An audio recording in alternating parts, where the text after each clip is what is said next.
Onivia, League of Legends highlights.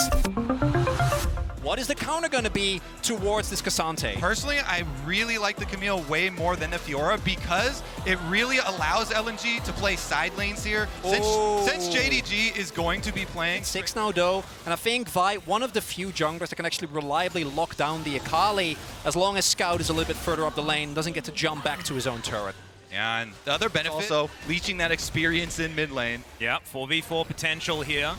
Around this Rift Herald is already. Zika's diving in. There's a Hextech ultimatum. Q is going to connect as Kanavi taken down to half health. 369 in trouble. As the Camille is so low that his first blood going over to Knight to start this one up. Hung should be the next one on the menu, and there it is. But Ruler is down, missing. It's so incredibly low, and there's a perfect execution from Scout. He's trying to do what he can. He finds the backflip, but now he's the last man standing for LNG. Can he get Kanavi on the way out? And yes, he can. He's looking for even more, taking no.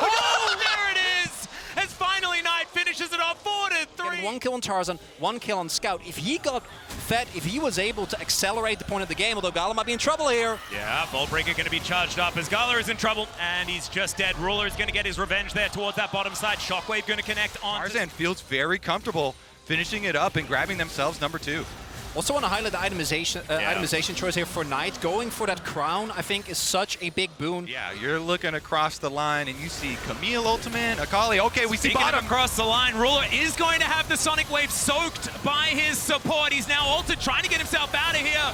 Down to 200, and he's executed by Gala. And he's going to be the kill. He's going to be able to get it with that one. They take him down. Shockwave here towards the top side. Scout trying to stay in the shroud. Ults to try and get himself out of there, but there is the cease and desist. And Scout, oh, the clockwork wind up, not enough, but once again, it is going to be command attack coming in. Now it's Knight's turn to fall as Tarzan picks up the kill. Another Q going to connect. As Kanavi should be out. Dragon is already up, will be paramount. They take down that Rift Herald. It doesn't get any sort of charge off, and they push it right back. They're going to get the turret before. Yeah, Extendo Beam going to come through there, and it's as if it was JDG that dropped the Herald because they got full control. Potentially, Kanavi can close the distance quite easily. Q not going to connect there from 369. The Alistair isn't out of the woods just yet. Kanavi going to get headbutted back, but Zika's not going to be able to protect the cow. Going to have to flash to get himself out of the way, and now the Drake is going to be taken. Tarzan!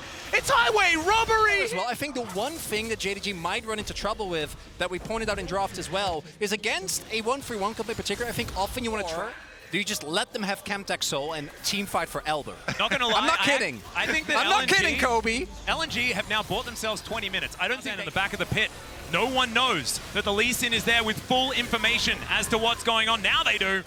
As the Sonic Wave does fly in, but Zika is on the flank angle, and these pincer movements can work out when you have a Camille on your team. The Orb is now trying to keep them in check, but Kanavi locks down the Baron. Now Tarzan dives in, he breaks his stopwatch, but Ruler has been kicked out immediately. He pops back over, and the team fight team is popping off.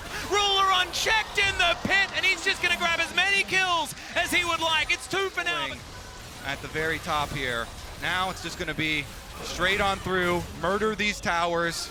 And it's dominoes, isn't it? Basically, like after that team fight is won, now JDG, they have the Baron, they have that extra push power. There is no way that side lanes can be a win condition here, and it does put once again into perspective the danger of trying to play a composition like this for LNG. But JDG, they just picked their team fight comp. Now they are knocking on the door of LNG and looking to move up to 1-0 in this best of 3.